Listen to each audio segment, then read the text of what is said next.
Boa noite. Hoje nós do Grupo 3 vamos falar sobre o ocidentalismo jurídico. Esse é o índice contendo todas as partes da nossa apresentação. O primeiro ponto a ser abordado é o que é o Ocidente. Atualmente, podemos entender o que é o Ocidente a partir de 3 definições. A definição territorial faz referência à Europa Ocidental, Central e seus descendentes, ou seja, países cuja parte da identidade étnica e cultural tem influência da cultura europeia. Um ponto de vista diferente sobre o mundo ocidental é que ele não seria definido por seu território, mas pelo seu povo, que compartilha de uma cultura semelhante. Esta abordagem destaca a presença de populações ocidentais em países de maioria não ocidental e vice-versa. Dessa maneira, países como a Austrália, a Nova Zelândia seriam parte do Ocidente, ainda que geograficamente sejam mais próximos da Ásia. Uma última definição seria abordada na obra Choque de Civilizações, de Samuel Huntington. Para ele, seguindo critérios de desenvolvimento econômico e culturais, apenas os países em azul escuro configuram estritamente o Ocidente. A Europa Ortodoxa, em azul claro, corresponderia à parte mais oriental do Ocidente, e a América Latina, também em azul claro, seria uma parte do Ocidente geminada com ele. Dessa forma, podemos traçar algumas características majoritárias no mundo ocidental. A economia é pautada no sistema capitalista. A política é caracterizada pela existência de instituições como a democracia. A religiosidade tem fortes raízes cristãs, que influenciam diversas tradições, desde éticas até mesmo jurídicas. A cultura, por sua vez, tem principal influência greco-romana e germânica. Segundo Francis Etnoir Laroy, a judicialidade é um fenômeno jurídico que diz respeito à forma de se construir o direito. Ela possui 3 medidas principais: costumes, as leis e os hábitos que ganham legitimidade social. No caso ocidental, assim como é apresentado na tabela, uma vez que a cultura ocidental tem influência do cristianismo, seu sistema jurídico é pautado em uma monolatria cristã, no qual o mundo se organiza baseado em um ser superior que determina um único modo de viver, explicando então a valorização das leis em detrimento dos costumes e hábitos, visto que a lei tem mais força para determinar esse modo de viver. Bom, agora falaremos sobre o tema principal do nosso trabalho. Podemos entender o ocidentalismo como o conjunto dos conhecimentos relativos à cultura e à civilização ocidental, expressados por meio de comportamentos e costumes. Além disso, também diz respeito à defesa e à preferência por esses valores ocidentais e à influência deles para os não ocidentais. Dado isso, o ocidentalismo jurídico se configura como a grande influência da cultura e dos princípios dos povos ocidentais na constituição do direito, possuindo até um caráter de superioridade em relação aos elementos orientais. Essa parte jurídica tem a influência maior de 2 sistemas, o Common Law e o Civil Law. Bom, já a ocidentalização, podemos entendê-la como um processo através do qual sociedades não ocidentais recaem sob a influência da cultura ocidental em diversas questões como a econômica e a política. Essa ocidentalização pode ser voluntária, configurando um processo bilateral em que os interesses ocidentais juntam-se ao desejo dos orientais de mudança. Ou pode ser uma ocidentalização forçada, como observado em diversos processos de colonização. Agora, a gente vai abordar uma questão interessante, que é a definição de Ocidente. Na verdade, o conceito de Ocidente é maleável, isso modificou bastante durante a história. A primeira definição que a gente pode citar é a definição clássica, que é a divisão entre o Império Romano do Ocidente e o do Oriente, cada um deles com seus próprios traços culturais, por mais que compartilhassem de alguns, como vai ser exposto posteriormente. Outra forma de definição do que seria o Ocidente historicamente é apontar como ocidentais aqueles países predominantemente europeus que foram colonizadores e que, a partir da própria colonização, espalharam seus aspectos culturais em suas colônias. Já durante a Guerra Fria, o fato de pertencer à OTAN já é um aspecto de fácil identificação de um país ocidental. A definição atual continua sofrendo mudanças, mas um traço importantíssimo para que uma nação seja considerada ocidental é, muito além de sua localização geográfica, sua economia e política. Esse mapa demonstra uma crítica acerca da atribuição evolucionista da característica ocidental às nações. Isso é percebido, por exemplo, no caso da América Latina, que, mesmo estando geograficamente ao Ocidente e ter sido colonizada por países tidos como ocidentais e absorvido significantemente suas culturas, ela é considerada por muitos como não ocidental o suficiente, ou not West enough, como aponta o mapa, devido às suas características políticas e econômicas. Mesmo motivo que explica a não identificação do leste da Rússia como ocidental. Em contrapartida, a Oceania, mesmo estando geograficamente ao Oriente, é vista como um continente ocidental, tendo por base seus aspectos políticos e econômicos. Muitas foram as influências que hoje formam o mundo ocidental, mas a Grécia Antiga foi um período de construções importantíssimas, as quais ecoam até a atualidade. Um de seus legados é o político-filosófico, o qual conta com a cooperação de Sócrates, Platão e Aristóteles, que levantaram ideias acerca da ética, da política e das normas em uma sociedade. O conceito de cidadania, baseado na determinação de quem é ou não cidadão na polis e, por consequência, de quem pode participar de questões políticas na democracia, também remete a esse período histórico. Como já citado, temos o advento da democracia como um marco importantíssimo para a cultura ocidental. Nela, apenas aqueles considerados cidadãos possuíam o direito de participar efetivamente de debate político na Grécia Antiga. A Roma Antiga também teve um papel hipersignificante na construção do ocidentalismo. Ela contribuiu com legados que se refletem no direito e na língua neolatina que grande parte dos países ocidentais fala atualmente. A influência religiosa exercida por Roma é notória e tão forte quanto a influência do próprio latim nas línguas ocidentais de hoje. O advento do cristianismo no Oriente, sua posterior perseguição pelo Ocidente, sua aceitação e, finalmente, sua institucionalização no Império Romano são chaves para a cultura e para o direito ocidentais. O Corpus Iuris Civilis, por exemplo, nascido no Império Romano do Oriente, contou com um peso religioso significativo. Isso porque o império, que possuía o cristianismo como religião oficial, acabou por incorporá-lo no espaço jurídico, citando e invocando Cristo logo no início desse compilado de leis. O Corpus Iuris Civilis é base do direito brasileiro e, por isso, a gente pode falar que é influenciado não só pela forma de fazer e escrever o direito da Roma Antiga, mas também fortemente pelas suas crenças religiosas. Já o medievo, por ter enfrentado um vazio político devido à descentralização do poder por diversos feudos e um vazio jurídico pela quase inexistência de instituições jurídicas, foi um período de pouca influência direta no que diz respeito ao direito e à política para o atual Ocidente. Bom, na Idade Moderna, a cultura ocidental foi fortemente influenciada por ideias e tradições de movimentos como o Renascimento, e acabou sendo moldada pelo expansivo colonialismo europeu desde o século XV até o século XX. Uma ideia primordial seria o mercantilismo, que consiste em uma forma primitiva de capitalismo. Além disso, o Renascimento marcou a retomada da cultura clássica, o avanço do saber laico e a exaltação do homem da sua capacidade racional. A Reforma Protestante, por sua vez, ocasionou o questionamento dos valores da hegemonia católicos, abrindo espaço para o surgimento de novas religiões cristãs protestantes, como o Calvinismo, que tiveram forte influência nas crenças ocidentais e na sua cultura de forma geral. Já o Iluminismo, que é uma corrente filosófica revolucionária que visava o uso público da razão, resultou em ideias primordiais como a de igualdade e a de liberdade econômica, política, religiosa e de expressão. Por fim, o colonialismo foi o movimento responsável por levar essas características para grande parte do mundo. Bom, no Common Law, conhecido também como sistema inglês, não existe uma regra geral que vale para todos e que deve ser aplicada para o caso concreto, como funciona no Civil Law. Nesse sistema inglês, não existe uma regra comportamental que dita o modo de viver das pessoas, mas sim uma regra processual, que diz como deve ser decidido determinado caso. Em suma, o objetivo dele não é criar leis a serem cumpridas pelos cidadãos, mas apenas dar uma solução ao conflito. Os primórdios do direito inglês se encontram na existência de um direito costumeiro ocasionado pelo feudalismo tardio na ilha da Grã-Bretanha. Depois disso, já por volta dos anos 1500, inicia-se o período de formação da Common Law, no qual juízes se reuniam para tomar as decisões acerca de cada caso em específico. Essas decisões ficavam documentadas nas Law Reports, mas não se tornavam leis, se tornavam apenas precedentes para casos futuros. Dessa forma, a concretização desse sistema se deu apenas com a Revolução Inglesa, visto que, com a limitação do poder do rei e a materialização do parlamento, regras comportamentais que eram muito associadas ao poder do rei acabavam perdendo força e o common law ganhava mais espaço. Já a Revolução Francesa contou com fenômenos indispensáveis para se entender o Ocidente que foi construído a partir dela. O Código Civil Napoleônico partiu da primeira grande onda de codificações que atingiu a Europa, o qual atribuía direitos e deveres a sujeitos iguais perante a lei. Essa codificação, marco do Civil Law, assumiu local privilegiado no credo revolucionário a partir de 1789, pois traduzia o desejo de reforma sobre o signo de igualdade. A Declaração dos Direitos do Homem e do Cidadão, também de 1789, marco do início da Revolução, assim como a queda da Bastilha, foi um atestado de óbito do antigo regime, uma vez que teve dimensão emancipatória a partir da já citada ideia de igualdade perante a lei.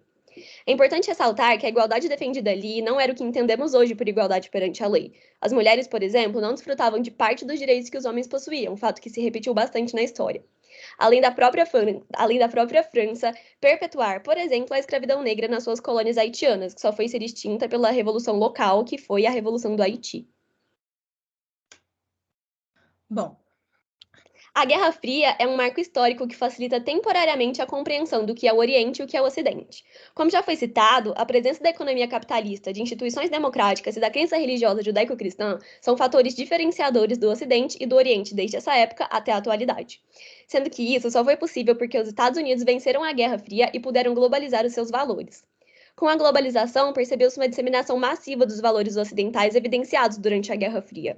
A cultura capitalista, democrática e judaico-cristã foi aderida por grande parte do mundo de forma passiva ou agressiva, como podemos perceber ao analisar a Guerra das Coreias ou a Guerra do Vietnã. Mas o fato de sermos capazes de perceber as inconsistências e a violência nas ações dos Estados Unidos nos faz refletir acerca dessa ocidentalização. Isso possibilitou a reflexão acerca da importância das culturas locais, do hibridismo cultural e das novas formas de resistência. Bom, agora abordaremos as consequências desse ocidentalismo. Uma grande consequência seria a aculturação, que é o processo de modificação cultural de um grupo, um indivíduo ou um povo que se adapta a outra cultura ou dela retira traços muito significativos. Em uma perspectiva mais essencialista, segundo o pensamento de Franz Boas, a aculturação resultaria na destruição da cultura original de determinado grupo. Entretanto, sobre outras perspectivas, acredita-se que no processo de absorção dos elementos do outro grupo, em vez da destruição, aconteceria um processo de assimilação cultural. Outra consequência seria o hibridismo cultural, que consiste na mistura de duas ou mais culturas, gerando uma nova com elementos oriundos das antigas. O movimento intelectual conhecido como pós-colonialismo foi um importante divulgador do debate sobre os limites da ocidentalização. Ele apontava para a necessidade dos povos que fossem colonizados de terem a sua própria voz ao falarem de si mesmos, sem a intervenção do Ocidente. Com isso, questionavam a noção de uma história única, que tinha como referência a história do Ocidente. Logo, uma forma de resistência ao ocidentalismo tem sido a educação, sendo que o estudo da antropologia jurídica ocupa papel de destaque nesse processo. Ensinar nas escolas e universidades não só a cultura e história europeias, mas africana, asiática e todas as outras na mesma intensidade, abre os horizontes dos jovens para além do que é apresentado para eles na mídia e nos filmes que exaltam o Ocidente. Mas, infelizmente, outra forma de resistência ao ocidentalismo tem sido, há muitos anos, os conflitos geopolíticos travados entre o Ocidente e o Oriente, o qual usa do terrorismo fundamentalista e extremista para afastar a interferência, principalmente norte-americana, em seu território, em suas riquezas, cultura e religião. Por fim, a consequência jurídica desse processo consiste na tendência dos juristas ocidentais de atribuir universalidade ao direito ocidental, sendo que, assim como já abordado naquela tabela, outras partes do mundo apresentam sistemas jurídicos pautados em diferentes relações entre os costumes, as leis e os hábitos que ganham legitimidade social. Bom, nesse momento, iremos falar sobre conflitos contemporâneos relacionados ao ocidentalismo jurídico e escolhemos a ONU e os direitos humanos, e para isso farei uma breve contextualização. O Tratado de Westfália, ou Paz de Westfália, elaborado em 1648, pós-Guerra dos 30 Anos, é importante por ser o primeiro documento respectivo à criação de um direito internacional moderno, em que se determinava o conceito de soberania das nações e a não interferência de um Estado em outro. Outro fator essencial a ser citado como tentativa de harmonia internacional são os 14 pontos de Wilson, pelo presidente Woodrow Wilson, pós-Primeira Guerra Mundial, em 1918. Esses pontos versavam sobre uma tentativa de paz, já que uma guerra catastrófica que levou a aproximadamente 20 milhões de mortos havia ocorrido. O seu objetivo era consolidar uma paz sem vencedores, que, no entanto, não foi aceita pelos países envolvidos, sendo substituída pela promulgação do Tratado de Versalhes, culpabilizando a Alemanha e sendo explicitamente punitivo em relação ao país. Percebe-se, então, a antiga posição dos Estados Unidos como supostos conciliadores, responsáveis por resolver os conflitos mundiais que permeiam toda a ascensão do mesmo como uma grande potência mundial. O 14º ponto de Wilson versava sobre a formação de uma associação de nações, e é sobre essa égide que foi criada a famosa Liga das Nações, chamada de Mãe da ONU em 1919. Essa entidade internacional tinha como intuito impedir que uma nova guerra mundial acontecesse. No entanto, essa tentativa falhou em substância, pois a Segunda Guerra Mundial aconteceu, culminando na morte de 70 a 85 milhões de pessoas. A última reunião da Liga das Nações ocorreu em 20 de abril de 1946, em que foi extinta. Apesar desse cenário conturbado, a busca por uma união pacífica entre os países não acabou. Após a Segunda Guerra Mundial, em outubro de 1945, foi criada a ONU, que carregava toda essa bagagem da antiga organização e trazia novos ideários, como o Tribunal Internacional de Justiça, que visava julgar crimes internacionais contra a humanidade, o que foi o caso do Holocausto nazista da Segunda Guerra Mundial, que ficou conhecido como Julgamento de Nuremberg, e também a elaboração dos direitos humanos. A oficialização da ONU se dá, então, com a assinatura da célebre Carta das Nações Unidas, um documento elaborado durante a Conferência sobre a Organização Internacional pelos países vencedores da Segunda Guerra Mundial. Em 24 de outubro de 1945, após a Carta receber 51 signatários e a ratificação de China, Estados Unidos, França, Reino Unido e a ex-União Soviética, celebrou-se, então, o nascimento da ONU. Dessa maneira, a Carta das Nações Unidas é a constituição da sociedade internacional e documento mais importante da organização, que prevê a estrutura de administração pública da ONU, assim como a criação dos órgãos da instituição. Aqui é importante analisar dois pontos que se referem diretamente à influência ocidental no processo de criação de um órgão que se firma como representante da internacionalidade. O primeiro deles é a criação do Conselho de Tutela, órgão responsável por gerir territórios em conflito, prevendo a criação de zonas internacionais sob tutela da ONU.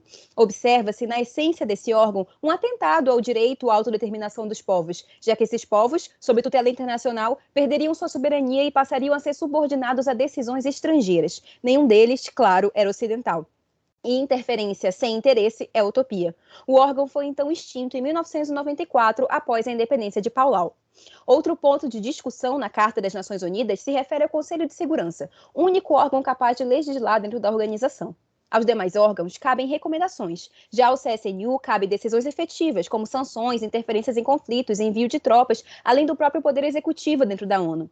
Acontece que o Conselho de Segurança é um órgão com apenas 15 membros, os quais 5 são permanentes e 10 rotativos. Dentre os 5 permanentes estão as potências que outrora ratificaram a Carta das Nações Unidas: China, França, Estados Unidos, Reino Unido e agora a Rússia, que além disso possuem o célebre poder do veto. Observa-se, então, que na configuração do órgão mais importante da Organização Mundial, uma supremacia ocidental acontece, que une Europa e América em torno do poder central. E inúmeras vezes se omitiu em favor de interesses nacionais e, mais precisamente, civilizacionais, haja vista a confluência de interesses do Ocidente.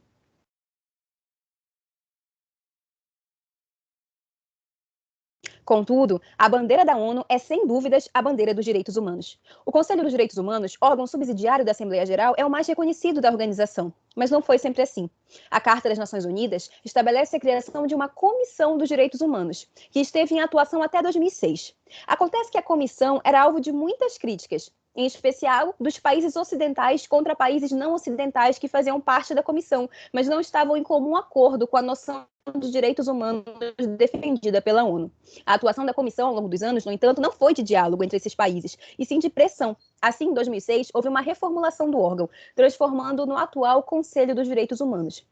Sobre uma nova política, só participariam das discussões do Conselho os países que estivessem dispostos a cumprir com a resolução dos direitos humanos propostos pela ONU, de caráter inegavelmente ocidental. Assim, países como a Arábia Saudita foram excluídos de inúmeros conflitos e diálogos sobre os direitos humanos, já que não recebiam votos para integrar a comissão. E excluir países com problemas históricos de divergência em um assunto que deveria ser mundial é silenciar diálogos. Além disso, inúmeras críticas emergem ainda contra o próprio sistema de votações do Conselho.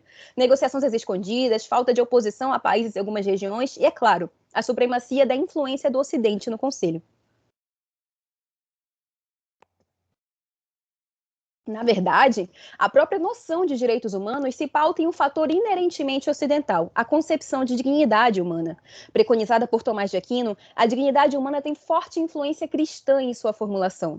Pensar em um ser único, de valor singular, é pensar em um ser com alma, um ser digno de ser chamado por Deus pelo nome, como foi Moisés e Samuel. É no humanismo de Tomás de Aquino, durante a Idade Média e, portanto, sobre um cenário ocidental, que surge um dos pilares da noção do que seria a dignidade humana, o valor do ser. No entanto, é importante salientar que, sobre os aires da Idade Média, era impensável assumir o ser humano como um ser livre. Ao contrário, o ser humano estava visceralmente vinculado a um Deus onipresente que havia escrito a história de cada um. É somente em Kant que a noção de humanidade se interliga inerentemente também à noção de liberdade. O iluminismo kantiano coloca na racionalidade humana o princípio de sua liberdade. É nessa lógica que o ser, já de um valor inestimável, como preconizou Aquino, torna-se também livre pela sua autodeterminação e, posteriormente, pelo seu esclarecimento. Em Kant, o ser humano não pode ser um meio para atingir um objetivo. Ele é o próprio meio e objetivo de toda a sua existência. Assim, sobre uma filosofia inteiramente ocidental, firmam-se as bases dos direitos humanos.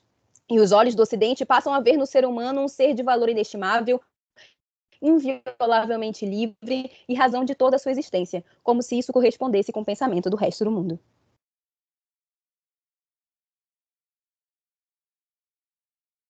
Nesse sentido, elucida-se o fundamentalismo ocidental presente, que se reflete nos ordenamentos jurídicos e pode assumir 3 fatores: o messianismo, o comunitarismo e o cientificismo.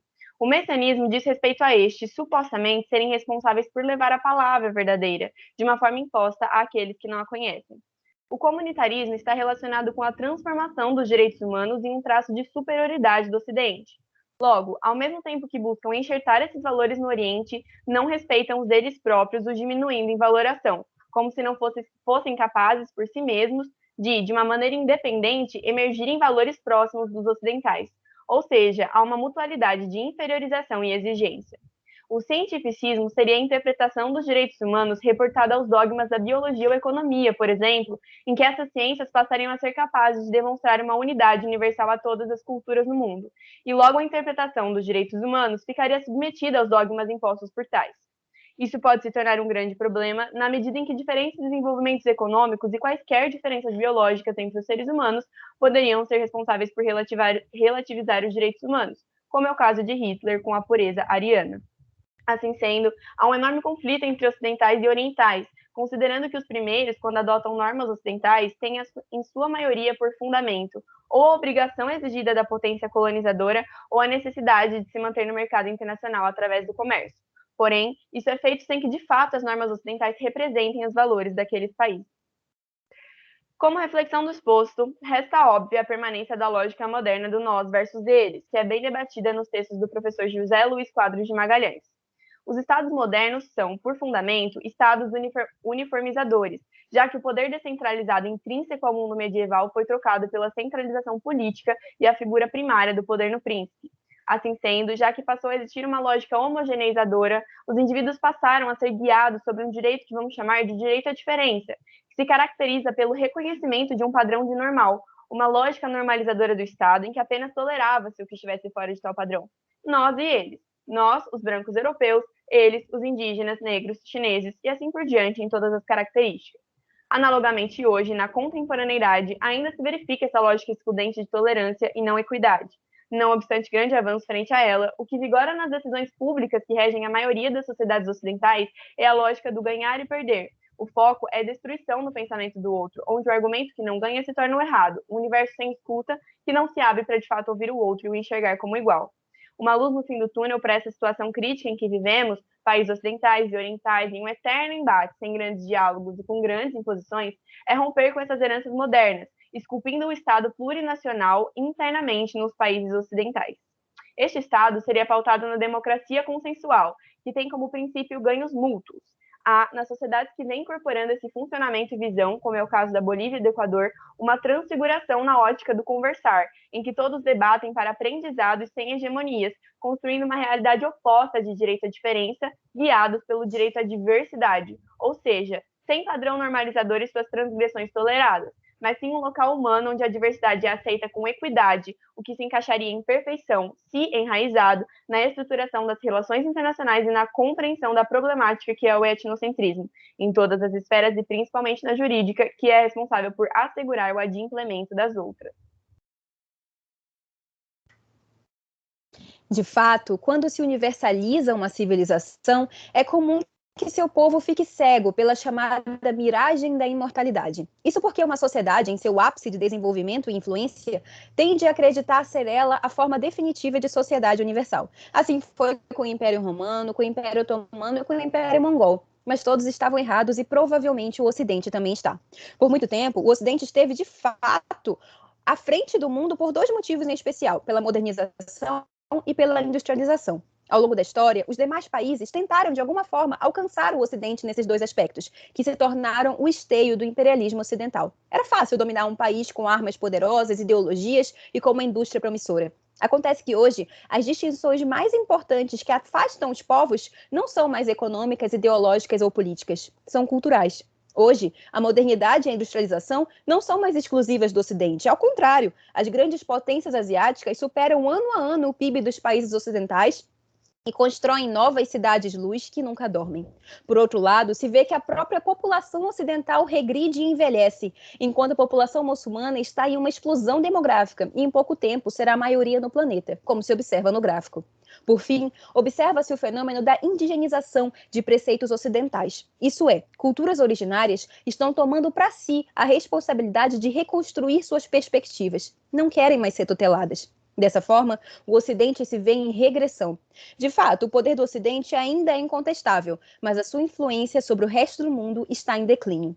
Uma coisa é fato: os principais conflitos do mundo hoje giram em torno de discordâncias culturais entre as civilizações. Resta saber quem permanecerá de pé.